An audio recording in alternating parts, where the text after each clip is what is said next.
Hello my dear students, अभी अपन start करने जा रहे हैं लेक्चर नंबर 179। पिछले लेक्चर के अंदर अपन ने कम्युनिकेशन उसका बेसिक अपन ने पढ़ा था। कम्युनिकेशन क्या होता है, लाइन कम्युनिकेशन क्या होता है, रेडियो कम्युनिकेशन क्या होता है, ठीक है ना। फिर उसके बाद में बिंदु से बिंदु संचार क्या होता है, प्रसारण संचार क्या होता है, कई सारे डेफिनेशंस भी अपन ने पढ़ी थी। फिर उसके बाद अभिग्राही प्रेस चित्र क्या होता है, कम्युनिकेशन चैनल क्या होता है, अभिग्राही क्या होता है।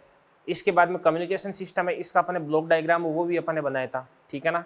और फिर उसके बाद एंटीना के बारे में अपन ने डिस्कस किया था, एंटीना की लंबाई कितनी होती है, एक क्वेश्चन भी अपन ने उस पर किया था, ठीक है बच्चों। और उसके बाद में अपन ने जो फ्रिक्वेंसीज है उन फ्रिक्वेंसीज को क्लासीफाई किया था, ठीक है ना। और मैंने आपको बोला था कि टीवी, एफएम और फिर उसके बाद में सेल्युलर फोन, इनकी जो बैंडविड्थ है वो आपको याद रखनी है भी, ठीक है ना, पूछी जा सकती है आपको। अब एक चीज़ मैं आपको बता देता हूँ, देखो बच्चों, ये वाला जो चैप्टर है कम्युनिकेशन वाला, ये नहीं तो नीट के अंदर आएगा और नहीं आपके जेई में आएगा। तो नीट और जेई के सिलेबस में तो ये है नहीं, तो ये केवल बोर्ड के सिलेबस में है। तो इसके लिए मैं आपको जो पढ़ा रहा हूँ वो तो आपको पढ़ना ही है, साथ में आपकी जो भी जिस भी बोर्ड के आप स्टूडेंट्स हैं उस बोर्ड की आपकी जो बुक है एक बार उसको भी आप कंसर्न करें भाई, उसको भी एक बार आपको पढ़ना है, ठीक है ना। बाकी जो भी बुक्स है भाई, मैं तो ये कहता हूँ कि आपकी जो भी बोर्ड की बुक्स है उन बोर्ड की बुक्स को एक बार आप पढ़ें जरूर, ठीक है ना। उसके न्यूमेरिकल क्वेश्चन है वो तो आपको करनी है, एक बार रीड आप कर लें भाई, रीडिंग आप मार लें, ठीक है ना। उसके अंदर हो सकता है कि आपको कोई ऐसी इंपॉर्टेंट चीज़ मिल जाए, कोई ऐसी इंपॉर्टेंट लाइन आपको मिल जाए, कोई ऐसा इंपॉर्टेंट डेटा आपको मिल जाए जो क्लास में आपको सर ने नहीं बताया। क्योंकि हमारा जो पूरा का पूरा ध्यान होता है वो नीट के अकॉर्डिंग होता है, हम तो नीट ओरिएंटेड पढ़ाते हैं, ठीक है ना। तो हो सकता है कोई छोटी मोटी थ्योरेटिकल चीज़ आपकी मिस हो जाए और बोर्ड के अंदर वो आ जाए, आपका फालतू में 1-2 नंबर का नुकसान हो जाए। तो इसके लिए ध्यान से देखना। देखो, सबसे इंपॉर्टेंट चीज़ आपको बताता हूँ मैं, अपनी जो क्लास है वो नंबर 1 क्लास, अगर आपने जैसे मतलब लेक्चर अगर आपने तैयार कर लिया, ठीक है ना, उसके आपने अच्छे से नोट्स वगैरह बना लिए, उसकी एक एक चीज़ आपकी समझ में आ गई, उसके बाद में आप ध्यान से देखना। देखो, आप मॉड्यूल है, उस मॉड्यूल के क्वेश्चन सोल्व करें। मॉड्यूल के अंदर बीच के अंदर जो अनसोल्व क्वेश्चंस दे रखे हैं वो भी आप सोल्व कर सकते हैं, सॉरी बीच में जो सोल्व एग्जांपल्स दे रखे हैं वो भी सोल्व कर सकते हैं, वो भी करने हैं आपको। और पीछे जो स्टेज दे रखी है, स्टेज के अंदर क्वेश्चंस दे रखे हैं वो भी आपको करने हैं। 2 बातें होगी। फिर उसके बाद में आपको थोड़ा सा टाइम निकाल करके जिस भी बोर्ड के आप स्टूडेंट्स हैं उस बोर्ड की आपकी जो बुक है उस बुक को भी आप एक बार थोड़ा सा पढ़ें, और पढ़ करके उसके अंदर अगर आपको कोई लगता है कि ये चीज़ है वो मेरे को लिखनी चाहिए, वो चीज़ आप अपने हिसाब से लिख लें अलग से, ठीक है ना। ऐसा ज़रूरी नहीं है, बट फिर भी क्या है ना, कई बार 1-2 नंबर का क्वेश्चन है वो बाहर से आ जाता है, उसकी कोई गारंटी नहीं होती भी, ठीक है ना। और ज़्यादा उसके चक्कर में नहीं पड़े, क्योंकि कई टॉपिक्स होते हैं जो यहाँ पे हम अलग तरीके से एक्सप्लेन करते हैं और आपकी बुक में अलग तरीके से एक्सप्लेन कर रखा है, ठीक है ना। तो आप उसको समझने का प्रयास नहीं करें कि ये डेरिवेशन कैसे हो रहा है। वो डेरिवेशन अगर आपको हमने यहाँ पे करवा रखा है तो आप हमारे वाला डेरिवेशन है वो याद रखें भी, आप वो नहीं देखें। बट कोई भी टॉपिक अगर स्लिप हो गया, कोई टॉपिक अगर पढ़ाया नहीं, कोई फॉर्मूला अगर आपको पढ़ाया नहीं है, वो चीज़ आप लिख सकते हैं भी, ठीक है ना। तो चलो बच्चों, आज अपन डिस्कस करते हैं। ध्यान से देखना। देखो, आपके मॉड्यूल के अंदर एक टॉपिक दे रखा है जिसका नाम है वातावरण में विद्युत चुम्बकीय तरंग का संचरण, ठीक है ना। तो मैं आपको ये मॉड्यूल से पढ़ा देता हूँ कौन कौन से तरीके से संचरण होता है। तो वातावरण में इलेक्ट्रोमैग्नेटिक वेव का संचरण कैसे कैसे होता है, ध्यान से देखना। देखो सुनो, सबसे पहले एक तो आपको बोला जा रहा है अभी ground wave propagation. First, ground wave propagation, ठीक है ना। तो इस ग्राउंड वेव प्रोपेगेशन के अंदर कौन सी फ्रीक्वेंसी काम में ली जाती है, ध्यान से देखना। देखो, इसके अंदर इसकी जो फ्रीक्वेंसी है लो तथा मीडियम, लो फ्रीक्वेंसी तथा मीडियम फ्रीक्वेंसी। तो लो फ्रीक्वेंसी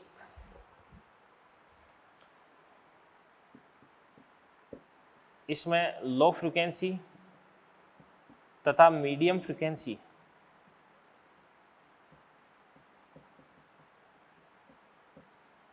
प्रयुक्त होती है। यानी जो फ्रीक्वेंसी होती है वो ध्यान से देखना। देखो, कहाँ से कहाँ तक वो फ्रीक्वेंसी होती है 3 मेगाहर्ट्ज से कम, यानी ऐप होता है वो 3 मेगाहर्ट्ज से कम इसके अंदर प्रयुक्त की जाती है। और जो रेडियो तरंगे वातावरण में भूमि सतह का अनुसरण करते हुए गमन करती है उन्हें पृष्ठीय तरंग कहते हैं, और उनका जो संचरण भूतरंग संचरण कहलाता है। पृष्ठीय तरंग पृथ्वी में धारा प्रेरित करती है, जिसके कारण पृष्ठीय तरंग की तीव्रता दूरी के साथ में I inversely proportional to R square के अनुसार घटती है भी। तो ध्यान से देखना, देखो ये जो तरंगें होती है, ये तरंगें पृथ्वी सतह के अनुदिश चलती है,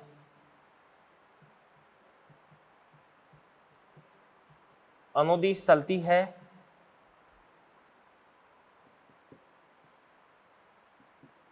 तथा पृथ्वी में धारा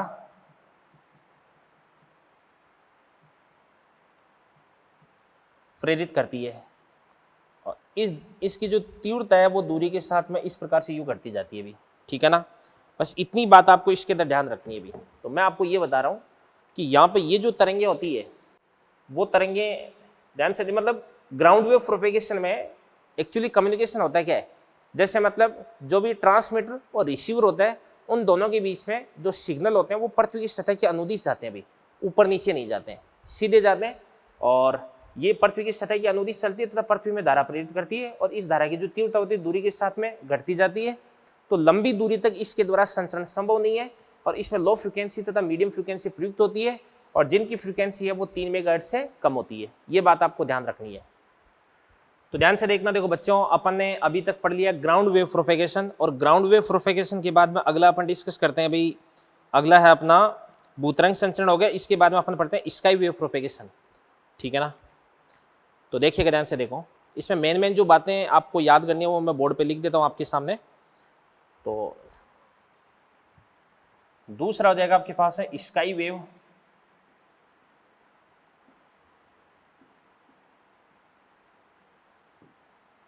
प्रोपेगेशन, ठीक है ना। इसको अपन हिंदी में बोलते हैं व्योम तरंग संचरण। तो इसके अंदर ध्यान से देखना, एक तो जो फ्रीक्वेंसी है वो फ्रीक्वेंसी होती है कौन सी, ध्यान से देखना, देखो 3 मेगाहर्ट्ज से लेकर 30 मेगाहर्ट्ज तक, 3 मेगाहर्ट्ज से लेकर के 30 मेगाहर्ट्ज तक। तो ये कौन सी फ्रीक्वेंसी हो जाएगी, ये आपके पास हो जाएगी हाई फ्रीक्वेंसी, ठीक है ना। तो इसके अंदर हाई फ्रीक्वेंसी काम में ली जाती है। और फिर उसके बाद ध्यान से देखना, देखो एक ही अपना जो आयन मंडल होता है, सौर मंडल, समताप मंडल, ओजोन मंडल, ओजोन मंडल के ऊपर होता है आयन मंडल, ठीक है ना। तो आयन मंडल है, इसके द्वारा टोटल इंटरनल रिफ्लेक्शन यानी पूर्ण आंतरिक परावर्तन विधि के द्वारा इसके अंदर संचार होता है, कम्युनिकेशन होता है, ठीक है ना। तो इसमें जो भी सिग्नल्स होते हैं, सिग्नल्स का जो अपना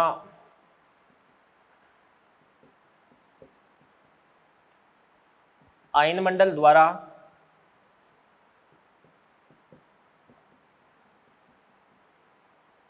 पूर्ण आंतरिक परावर्तन होता है, ठीक है ना। तो कोई भी जो फ्रीक्वेंसी जो कि 3 मेगाहर्ट्ज से लेकर 30 मेगाहर्ट्ज के बीच में है वो ध्यान से देखना, देखो इस प्रकार से ग्राउंड वेव प्रोपेगेशन में भाग नहीं ले सकती। तो ये जो फ्रीक्वेंसी जो होती है ये ऊपर की तरफ जाती है, जो अपना आयन मंडल होता है उस आयन मंडल में अलग अलग लेयर्स होती है, अलग अलग लेयर्स के अंदर अलग अलग परतों के अंदर आयनों का घनत्व भी अलग अलग होता है, उससे पूर्ण आंतरिक परावर्तित होकर के वापस ग्राउंड की तरफ लौटती है, ठीक है ना। अब क्या होता है ध्यान से, ये आयन मंडल संचरण भी कहलाता है। इस संचरण का उपयोग करके भूमंडल के चारों ओर लंबी दूरी तक संचरण संभव है। सूर्य की जो अल्ट्रावायोलेट पराबैंगनी किरणें क्या करती है, किरणों एवं उच्च आवृत्ति की किरणों से आयन मंडल में वायु के कण आयनित हो जाते हैं। इन्हीं के कारण यहाँ अत्यधिक संख्या में आवेशित कण या आयन मौजूद होते हैं, ये मैंने आपको बता ही दिया, ठीक है ना। आयन मंडल में आयन मौजूद होते हैं। अब एक होती है क्रांतिक आवृत्ति, होती है क्रिटिकल फ्रीक्वेंसी होती है, ठीक है ना। तो ये क्या होती है, क्रांतिक आवर्ती, क्रिटिकल फ्रीक्वेंसी क्या होती है, ध्यान से देखना। देखो ये कहता है कि रेडियो तरंगों की वह उच्चतम आवृत्ति है जिसे जब सीधा अभिलंबवत आयन मंडल की तरफ भेजा जाता है तो आयन मंडल से परावर्तित होकर के पृथ्वी की तरफ लौट जाती है, ठीक है ना। तो ध्यान से देखना, देखो सुनो, ये क्या होती है, जैसे अगर अपन डायरेक्टली ऊपर की तरफ तरंगों को भेजेंगे तो वो मैक्सिमम फ्रीक्वेंसी जो परावर्तित होकर के वापस पृथ्वी की तरफ लौट आती है उस फ्रीक्वेंसी को अपन क्या बोलते हैं, क्रिटिकल फ्रीक्वेंसी बोलते हैं, ठीक है ना।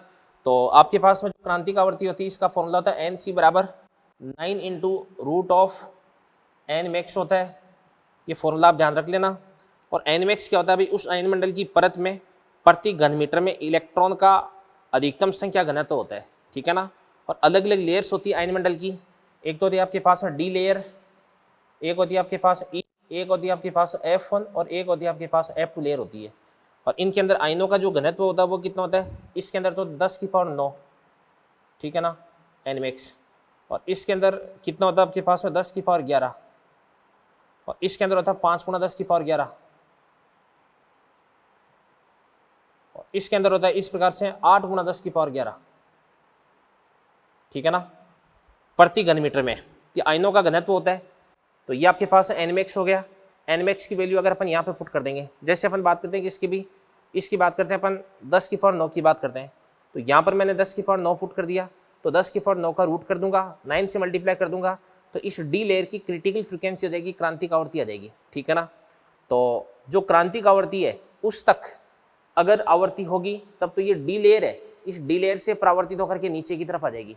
और अगर फ्रिक्वेंसी ज़्यादा हुई तो इस स्थिति में ऊपर की तरफ ई लेयर से परावर्तित होकर के आ जाएगी, और फ्रिक्वेंसी ज़्यादा हुई तो एफ लेयर से, और फ्रिक्वेंसी ज़्यादा हुई तो F1 लेयर से ये F1 F2, ठीक है ना, F1 लेयर से परावर्तित होकर के आ जाएगी। और ज़्यादा फ्रिक्वेंसी अगर अपन ने बढ़ा दी तो F2 लेयर से परावर्तित होकर के आ जाएगी, और फ्रिक्वेंसी अगर अपन ने और ज़्यादा बढ़ा दी तो इस स्थिति में ये जो तरंगें होती है वो आयन मंडल को भी पार कर जाती है, ठीक है ना।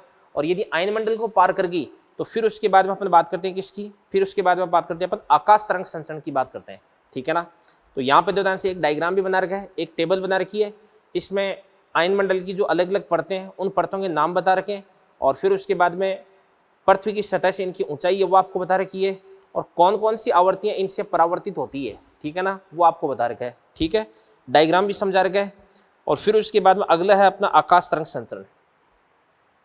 तो आकाश तरंग संचरण तीसरा है आकाश तरंग संचरण, या इसको अपन बोलते हैं space wave propagation, space wave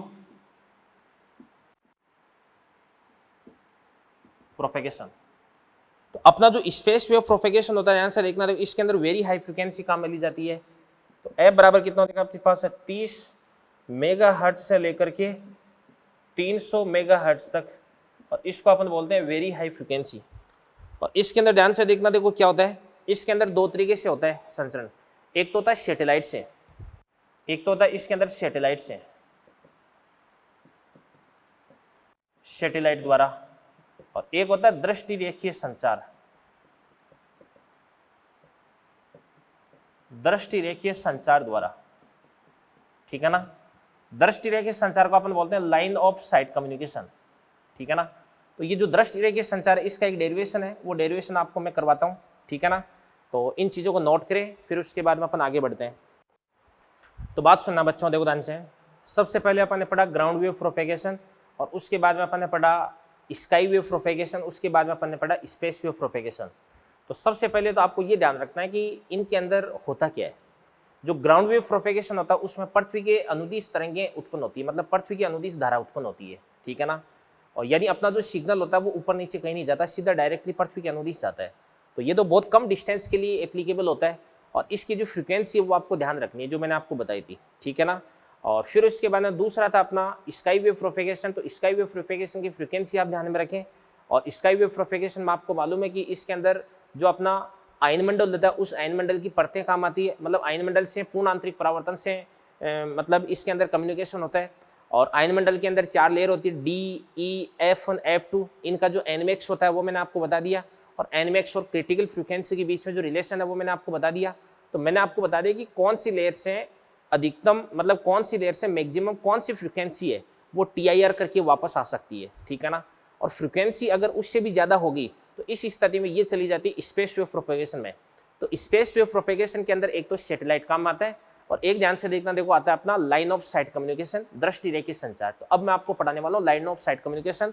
तो ये वाला जो डेरिवेशन है आपकी बोर्ड के लिए भी इंपॉर्टेंट है, ठीक है ना। तो इसको अच्छे से आप देख लें अभी।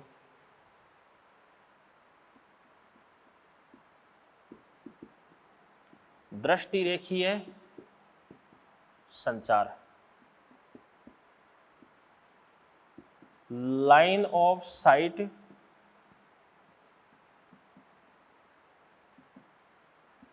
कम्युनिकेशन क्या होता है, ध्यान से देखना, देखो जैसे ये अपनी अर्थ है, पृथ्वी, ठीक है ना, और इस पृथ्वी के ऊपर इस प्रकार से अपन ने कोई एंटीना लगा दिया है, ये अपन ने कोई एंटीना लगा दिया,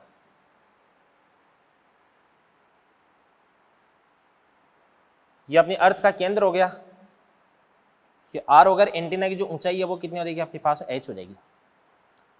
अब यहां पर जो एंटीना, इस एंटीना से सिग्नल चलेंगे, तो ये सिग्नल सब वो इस प्रकार से सब दिशाओं में जाएंगे।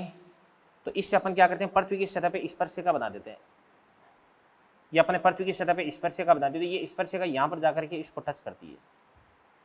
यानी इस एंटीना से यहाँ से लेकर के यहाँ तक ये वाली जो डिस्टेंस है, ये वाली जो दूरी है, ये वाली दूरी तो इससे क्या हो जाएगी भी, ये तो यहाँ तक तो कम्युनिकेशन पॉसिबल है, बट इसके आगे की जो डिस्टेंस, मतलब इसके आगे की जो लोकेशन है वो इसके द्वारा कवर नहीं की जा सकती, ठीक है ना। तो यहाँ से लेकर के यहाँ तक ये जो डिस्टेंस है, इस डिस्टेंस को अपन क्या बोल सकते हैं, डी बोल सकते हैं, क्या बोल सकते हैं, डी। और फिर उसके बाद इसको अपन यू मिला देते हैं, तो ये वाला एंगल तो कितना हो जाएगा, 90 हो जाएगा, ये आपके पास में फिर से आर हो जाएगा, ठीक है ना। अब मैं आपको ये बता रहा हूँ कि यहाँ पे जो एंटीना है इसकी ऊंचाई बहुत कम है, ठीक है ना। तो ये वाली डिस्टेंस अगर आपके पास में डी होगी, तो इस वाली डिस्टेंस को भी लगभग अपन क्या बोल सकते हैं, इसको भी अपन लगभग डी बोल सकते हैं। भाई ये वाली दूरी लगभग बराबर है, क्योंकि यहाँ पे मैंने आपको एंटीना इतना बड़ा दिखा दिया, वास्तव में इतना बड़ा एंटीना नहीं होता है, ठीक है ना, ये तो बहुत ज़्यादा हाइट होगी। पृथ्वी की त्रिज्या कितनी होती है, 6400 किलोमीटर होती है, तो इतना 6400 किलोमीटर, तो ये तो कोई मतलब जैसे 100-200 मीटर होता है, तो ये बहुत छोटा होता है, मतलब बहुत पास में होता है पृथ्वी की सतह के, ठीक है ना। अब यहाँ पर मैं पाइथागोरस प्रमेय लगाने वाला हूँ, तो पाइथागोरस प्रमेय क्या कहती है भी, कर्ण स्क्वायर, तो कर्ण क्या बन जाएगा आपके पास, आर प्लस एच का होल स्क्वायर बराबर लंब स्क्वायर, तो ये आपके पास आर स्क्वायर प्लस क्या हो जाएगा आपके पास, डी स्क्वायर हो जाएगा। इसको मैं एक्सपेंड कर देता हूँ, तो क्या बन जाएगा आपके पास, आर स्क्वायर प्लस क्या हो जाएगा आपके पास, एच स्क्वायर प्लस क्या हो जाएगा आपके पास, 2RH बराबर आर स्क्वायर प्लस क्या हो जाएगा आपके पास, डी स्क्वायर। अब यहाँ पे आर स्क्वायर को अपन कैंसिल आउट कर देंगे, तो यहाँ से आपके पास है डी स्क्वायर बराबर, ये आपके पास हो जाएगा एच स्क्वायर प्लस क्या हो जाएगा आपके पास, 2RH। अब यहाँ पर जो h होता है वो वेरी लेस देन क्या आपके पास r है, इस कारण से जो h स्क्वायर है वो लगभग कितना हो जाएगा आपके पास है 0, तो यहाँ से आपके पास है d बराबर क्या देगा आपके पास, root of 2r into H हो जाएगा अभी, तो ये आपके पास d आ गया। तो यहाँ पर ये d आपके पास वो अधिकतम दूरी है जहां तक दृष्टि रेखीय संचार के द्वारा कम्युनिकेशन किया जा सकता है। तो d क्या देगी आपके पास है, लाइन ऑफ साइट कम्युनिकेशन,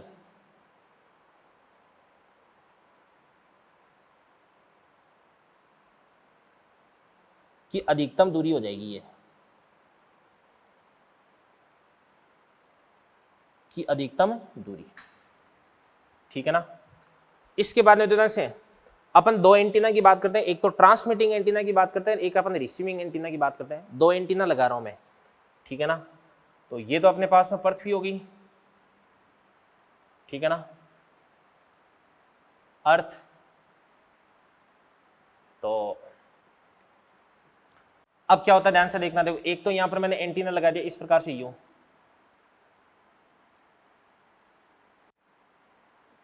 ये वाला एंटीना हो गया। तो ये जो एंटीना इसको अपन बोलते हैं ट्रांसमिटिंग एंटीना, इसकी हाइट हो जाएगी आपके पास है HT। तो ये आपका जो ट्रांसमिटिंग एंटीना, इससे कम्युनिकेशन होता है मैक्सिमम किस डिस्टेंस तक, इससे मैं स्पर्शिका बना देता हूं, पृथ्वी की सतह पे स्पर्शिका बना रहा हूं।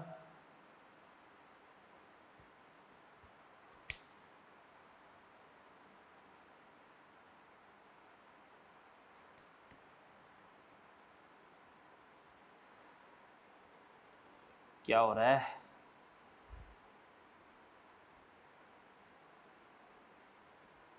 ये इस प्रकार से स्पर्शिका बना दी मैंने, तो ये इस पृथ्वी को यहां पर टच करते हुए जाती है। तो एक तो मैंने यहां पे एंटीना लगा दिया, और एक मैं एंटीना लगा देता हूं इस प्रकार से यहां पे। तो ये वाला जो एंटीना इसको अपन बोलेंगे रिसीविंग एंटीना, तो ये आपके पास HR हो गया अभी। तो यहां से यहां तक की ये वाली जो डिस्टेंस है, इस डिस्टेंस को अपन क्या बोल सकते हैं, DT, और ये वाली जो डिस्टेंस है इसको अपन बोल सकते हैं DR बोल सकते हैं। तो इन दोनों एंटीना के द्वारा मैक्सिमम कितनी डिस्टेंस है वो कवर की जा सकती है। तो अपन बात करते हैं यहाँ पे D बराबर क्या देगा आपके पास, DT प्लस क्या देगा DR। तो DT बराबर कितना देगा आपके पास, 2 root of 2 R H T, और ये रूट ऑफ 2 आर, ये आपके पास एच आर हो गया अभी। तो एच टी तो आपके पास है जो ट्रांसमिटिंग एंटीना है उसकी हाइट हो जाएगी, और एच आर आपके पास है जो रिसीविंग एंटीना है उसकी हाइट हो जाएगी, ठीक है ना।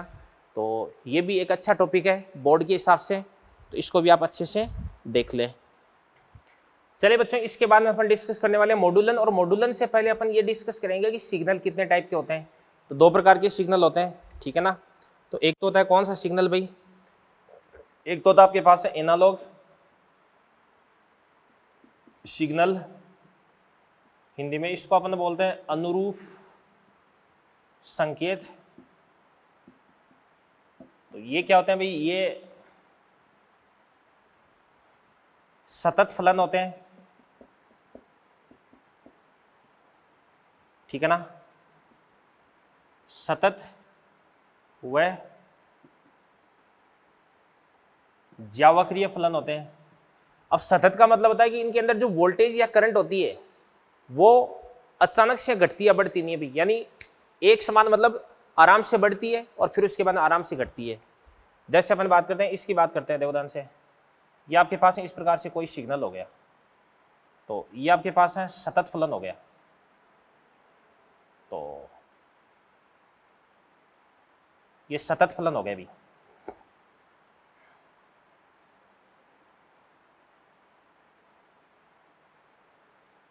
ठीक है ना। सतत का मतलब यहां पे जो वोल्टेज है, यहां पे अपन बोल देते हैं ई, ठीक है ना, और इसको अपन बोल देते हैं ई एम। तो यहां से आपके पास ई बराबर क्या हो जाएगा, आपके पास E M sine omega T हो जाएगा, ठीक है ना। और एक होता है, ध्यान से देखना, देखो डिजिटल सिग्नल, डिजिटल सिग्नल, तो इसको अपन क्या बोलते हैं, इसको अपन बोलते हैं अंकीय संकेत, ठीक है ना। तो ये जो सिग्नल होते हैं वो क्या होते हैं, असतत होते हैं, डिसकंटिन्यूअस होते हैं, यानी कि अंदर वोल्टेज होती है वो एक ही कांस्टेंट वैल्यू तक चलती है, फिर उसके बाद में अचानक से लो हो जाती है, फिर थोड़ी देर तक लो चलती है, फिर उसके बाद अचानक से हाई हो जाती है, थोड़ी देर तक हाई रहती है, फिर अचानक से लो हो जाती है, ठीक है ना।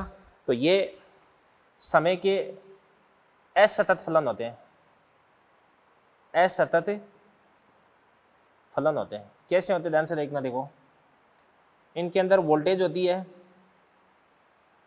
पहले यहां तक यूं चलती है, फिर इस प्रकार से यूं जाती है, फिर इस प्रकार से यूं चलने लग जाती है। इसको तो अपन बोलते हैं जीरो, और इसको अपन बोलते हैं वन बोलते हैं। तो जीरो और वन ये तो अपने लॉजिक गेट में पढ़ा था ना, वही चीज है ये। इसके बाद में अपन बात करते हैं मॉड्यूलन, मॉड्यूलन यानी मॉड्यूलेशन। क्या होता है अभी मॉड्यूलेशन क्या होता है, तो मॉड्यूलेशन क्या होता है ये मैं आपको यहाँ पे पढ़ा देता हूँ, फिर उसके बाद में जो आयाम मॉड्यूलन है वो मैं आपको अगले लेक्चर के अंदर पढ़ा दूंगा भाई, ठीक है ना। तो सबसे पहले अपन बात करते हैं मॉड्यूलन होता क्या है। देखिए ध्यान से, जो भी आपका ऑडियो सिग्नल होता है, उस ऑडियो सिग्नल, देखो मैं आपको मौखिक बता देता हूँ, जो भी आपका ऑडियो सिग्नल होता है उस ऑडियो सिग्नल की फ्रिक्वेंसी कम होती है, और फ्रिक्वेंसी अगर कम होती है तो इसको लंबी दूरी तक संचरित नहीं किया जा सकता, ठीक है ना। एक तो ये दिक्कत होगी, और एक ध्यान से देखना, देखो फ्रीक्वेंसी कम होती है तो वेवलेंथ ज्यादा होती है, तरंग दैर्ध्य ज्यादा होती है, और तरंग दैर्ध्य अगर ज्यादा होगी तो एंटीना की लंबाई भी अपने को ज्यादा चाहिए होगी। तो इन समस्याओं से निजात पाने के लिए अपन क्या करते हैं, अपना जो ऑडियो सिग्नल है, अपना जो बेस सिग्नल है, अपना जो फंडामेंटल सिग्नल है, उस फंडामेंटल सिग्नल के अंदर अपन उच्च आवृत्ति की वाहक तरंग को मिक्स करवा देते हैं, अध्यारोपित करवा देते हैं। तो अपने बेस सिग्नल के अंदर, ऑडियो सिग्नल के अंदर उच्च आवृत्ति की वाहक तरंग को मिक्स करवाना ही क्या कहलाता है, अभी मॉड्यूलन कहलाता है। क्या कहलाता है, मॉड्यूलन कहलाता है। तो ध्यान से देखना, देखो अपना जो बेस सिग्नल है, बेस सिग्नल या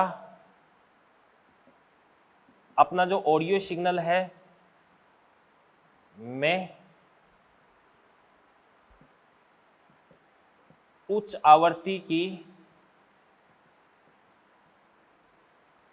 वाहक तरंग को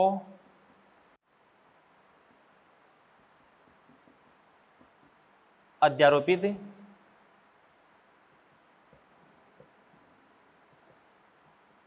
करवाने की घटना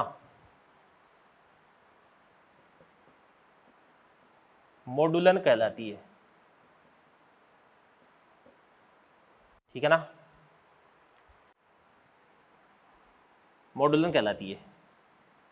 आपको बोल देते हैं मॉड्यूलन की आवश्यकता क्या होती है, तो अपन बोल सकते हैं कि अपना जो बेस सिग्नल या ऑडियो सिग्नल होता है उसकी आवृत्ति कम होती है, इस कारण से इसकी परास कम होती है। ठीक है ना, और एक ये होता है कि एंटीना की लंबाई भी अपने को ज्यादा चाहिए। ठीक है ना, इतना बड़ा इतना लंबा एंटीना अपन प्रैक्टिकली नहीं बना सकते हैं। ठीक है, अब सुनो ध्यान से देखना, देखो एक तो हो जाएगा अपना ऑडियो सिग्नल,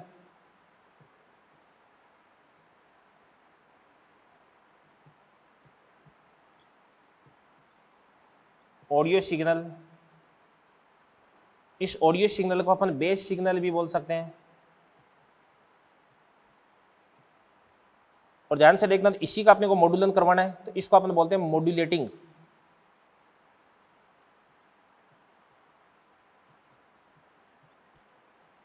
मॉड्यूलेटिंग सिग्नल। जिसका आपको मॉड्यूलेशन करवाना है ना उसको अपन क्या बोलते हैं, मॉड्यूलेटिंग सिग्नल बोलते हैं। इसके अंदर अपन बना मिलाते हैं क्या भाई, carrier wave,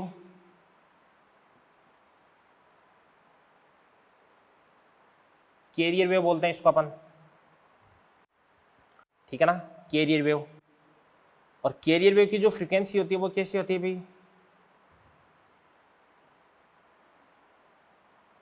high frequency. High frequency की कैरियर वेव मिलाते हैं और मिलाने से आपके पास में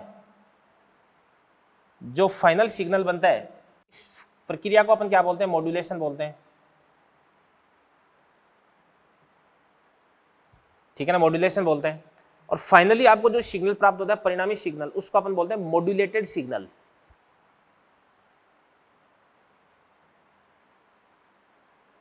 मॉड्यूलेटेड सिग्नल। कोई भी जो सिग्नल होता है उस सिग्नल के पास मेनली 3 प्रॉपर्टीज होती है। ठीक है ना, एक तो होती है आवृत्ति, एक होता है आयाम, और एक होती है इसकी कला। आवृत्ति मतलब फ्रीक्वेंसी, आयाम मतलब एम्पलीट्यूड, और कला मतलब क्या होती है, आपके पास में फेज होती है। ठीक है ना, ये बात हो गई भी। तो ये modulating signal plus carrier wave modulation करके मॉड्यूलेटेड सिग्नल बनाती है। ठीक है ना, अब सुनना, मेरी बात सुनना भी। अपन बात करते हैं भी मॉड्यूलन क्या होता है। मॉड्यूलन तो ये होता है, अब देखो मॉड्यूलन 3 प्रकार का होता है, देखिएगा ध्यान से देखो। अगर इस मॉड्यूलेटेड सिग्नल की बात सुनना, देखो इस मॉड्यूलेटेड सिग्नल की जो प्रॉपर्टी, जो गुण इस अपने मॉड्यूलेटिंग सिग्नल या बेस सिग्नल के अनुसार परिवर्तित होती है, परिवर्तित होता है, वही क्या बन जाएगा आपके पास में, मॉड्यूलन का नाम बन जाएगा। क्या बन जाएगा, मॉड्यूलन का नाम बन जाएगा। सुनना ध्यान से देख, जैसे अगर इसकी आवृत्ति अगर इसके अकॉर्डिंग चेंज होती है तो इसको अपन बोलते हैं आवर्ती मॉड्यूलन। अगर इसका आयाम अगर इसके अकॉर्डिंग चेंज होता है तो इसको अपन बोलते हैं आयाम मॉड्यूलन। और इसकी कला अगर इसकी कला के अकॉर्डिंग चेंज होती है तो इसको अपन बोलते हैं कला मॉड्यूलन बोलते हैं। क्या बोलते हैं, कला मॉड्यूलन बोलते हैं। अब बच्चों ध्यान से देखना, देखो अपन जो आयाम मॉड्यूलन है वही अपने सिलेबस में तो आयाम मॉड्यूलन अपन डिस्कस करते हैं, तो इसकी डेफिनेशन में लिखवा देता हूँ, बाकी अपन कल पढ़ेंगे। तो मैं लिख देता हूँ यहाँ पर आपके पास में आयाम मॉड्यूलन। इंग्लिश में इसको अपन बोलते हैं एम्पलीट्यूड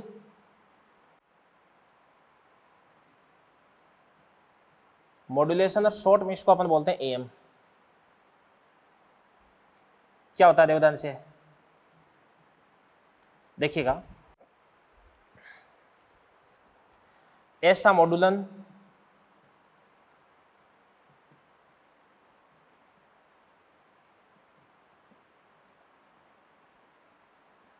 जिसमें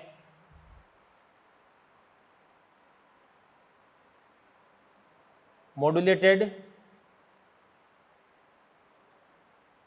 सिग्नल का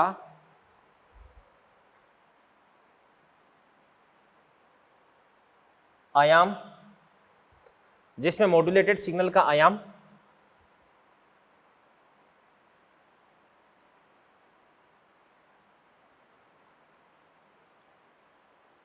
मॉड्यूलेटिंग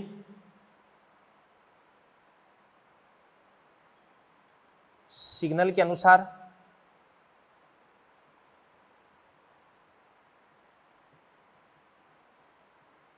परिवर्तित होता है तथा, अब ध्यान से देखना, तो आयाम तो इसके अकॉर्डिंग चेंज हो गया, बाकी क्या बच गई आवृत्ति और कला, तो वो दोनों इस कैरियर वेव के अनुसार परिवर्तित होती है तथा कला व आवर्ती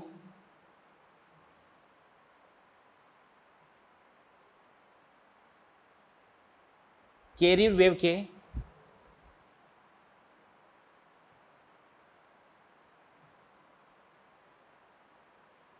अनुसार परिवर्तित होती है।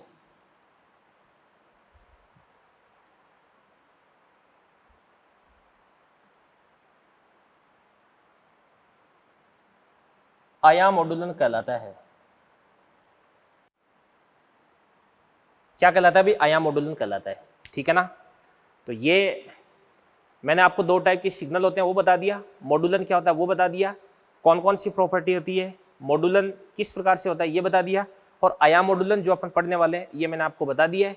और अपना जो लेक्चर नंबर 179 है वो यहाँ पे अपन फिनिश करते हैं, ठीक है ना।